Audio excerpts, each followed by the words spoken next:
दरम्यान आमदार निलेश राणेंनी केलेल्या आरोपांना रवींद्र चव्हाणांनी उत्तर दिलेलं आहे।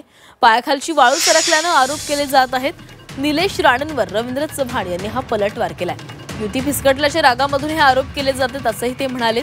ज्यांनी निवडून आणलं त्या कार्यकर्त्यांच्या घरी जाऊन असं कृती करणं हे चुकीचं असल्याचंही रवींद्र चव्हाण म्हणाले। मालवण स्टिंग ऑपरेशनवरून रवींद्र चव्हाण यांनी टोला लगावलेला आहे। पोलीस निवडणूक आयोग तपास करतील असंही ते म्हणाले।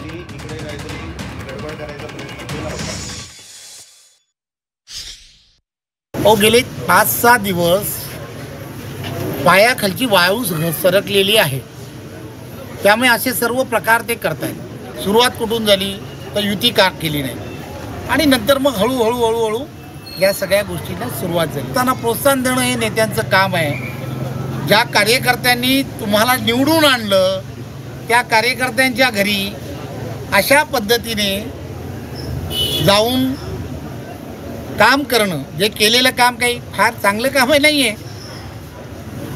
कोणाच्या तरी एखाद्याच्या घरात जाऊन असं करणं हे काही योग्य नाही। आपल्याकडे यंत्रणा आहे, यंत्रणा त्या संदर्भातला जो काही निर्णय असतील ते निर्णय घेतील।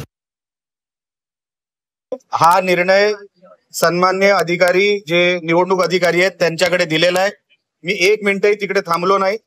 मी जेव्हा हँडओव्हर केलं, सन्मान्य जगताप तिकडचे पीआय होते, मी त्यांच्याकडे हँडओव्हर केलं। आता तपास तुम्ही करायचा आहे।